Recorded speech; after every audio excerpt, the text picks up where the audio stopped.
Assalamualaikum warahmatullahi wabarakatuh. Perkenalkan, nama saya Asmaul Husna dengan NIM L01121130 dengan mata kuliah Ekologi Populasi. Saya akan menjelaskan sedikit materi mengenai ekologi populasi. Yang pertama yaitu tuna sirip biru.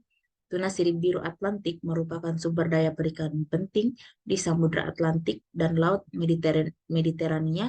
Spesies ini telah dianggap dieksploitasi secara berlebihan sejak tahun 1980-an. Pengetahuan tentang kematangan seksual pertama mempunyai implikasi penting bagi pengelolaan stok dan regulasi perikanan. Berikutnya yaitu adalah kematangan seksual sirip tuna biru.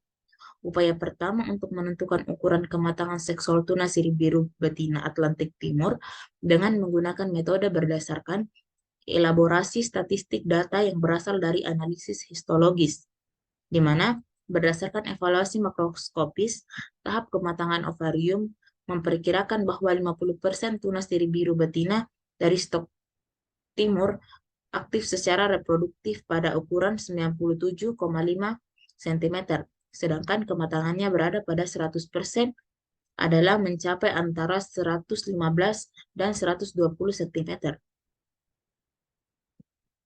Penggunaan genotip telah memungkinkan karakterisasi dan pemetaan gen studi tentang identifikasi stok, genetika populasi, evolusi, spesiasi ekologi, dan invasi, serta evaluasi genom, kontrol jenis kelamin dan penentuan jenis kelamin, nutrisi, biomarker untuk penyakit, dan pemetaan lokus sifat kuantitatif untuk seleksi berbantuan penanda dalam perikanan dan budidaya perairan.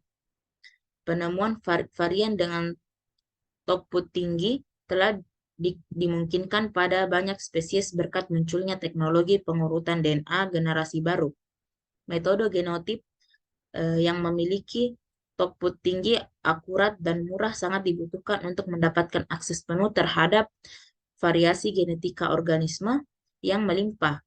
Pendekatan ini dikenal sebagai genotip by sequence atau GBS yang sangat menjanjikan sebagai alat penelitian karena kemampuannya memungkinkan penemuan atau penanda dan genotip secara bersamaan dengan biaya rendah dengan alur kerja biologi molekular yang sederhana untuk perikanan dan budidaya perairan.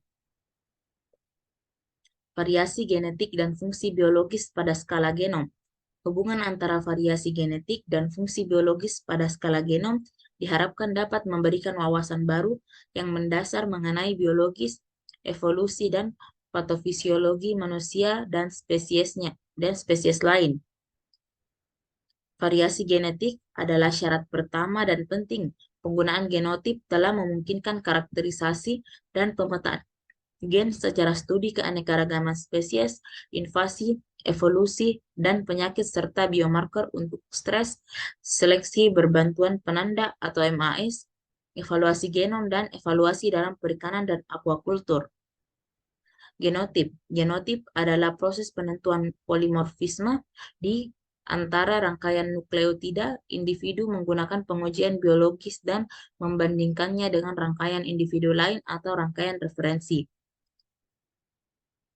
Genotip dapat mengungkap alel yang diwarisi seseorang dari orang tua, serta pola diferensiasi akibat kondisi lingkungan atau perlakuan eksperimental. Secara umum, genotip biasanya melibatkan pembuatan varian genom spesifik alel yang diikuti dengan deteksi untuk penentuan genotip.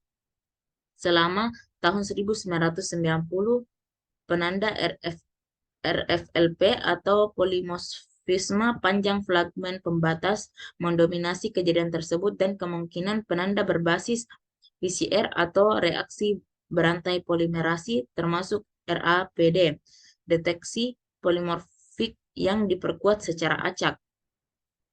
Berikutnya adalah penggunaan DNA lingkungan. eDNA yang ada di lingkungan perairan atau daratan telah diusulkan sebagai alat yang berpotensi ampuh untuk pemantauan non-invasif terhadap ikan oleh WFD.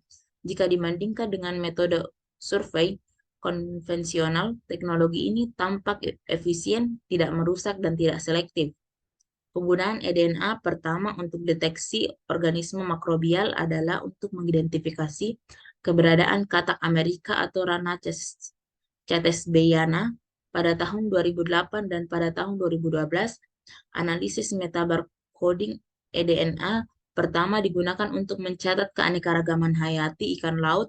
Pendekatan metabarcoding eDNA melibatkan amplifikasi PCR dari rangkaian barcode pendek dari eDNA, diikuti dengan penggunaan teknologi High Throughput Sequencing (HTS) pada tahun 2016. Metode pertumbuhan menggambarkan perubahan panjang atau berat badan sebagai fungsi usia. Kurva pertumbuhan tuna mempunyai bentuk yang berbeda-beda, mulai dari kurva pertumbuhan von Bertalanffy yang relatif sederhana atau sirip biru Atlantik tuna albacore hingga kurva pertumbuhan 2 atau 3 bait yang lebih kompleks atau sirip kuning, mata besar, cakalang tuna sirip biru selatan. Berikutnya yaitu pertumbuhan individu ikan merupakan proses biologis dalam dinamika populasi, dan sebagian besar model dinamika populasi untuk menilai dan mengelola populasi ikan didasarkan pada usia, meskipun beberapa spesies ikan memiliki harapan hidup yang relatif pendek. Sebagian besar memiliki rentan hidup lebih dari 1 tahun, dan banyak di antaranya yang mencapai usia lebih dari 20 tahun. Menyoroti pentingnya memperkirakan usia dan pertumbuhan mereka, model pertumbuhan digunakan dalam penilaian stok untuk mengubah pengukuran panjang tangkap menjadi pengukuran umur, dan untuk memodelkan angka berdasarkan umur populasi dan proses penangkapan ikan dari waktu ke waktu. Berikutnya mengenai pertumbuhan ikan dikombinasikan dengan reproduksi dan kematian menentukan produktivitas populasi.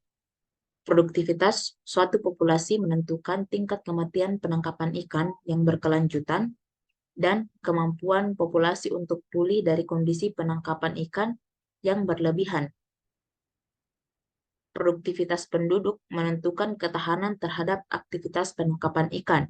Ketika penyelidikan produktivitas populasi ikan, penting untuk memahami hubungan antara populasi dan rekrutmen, yang umumnya merupakan tantangan paling sulit dan luar biasa dalam dinamika populasi ikan dan pengelolaannya.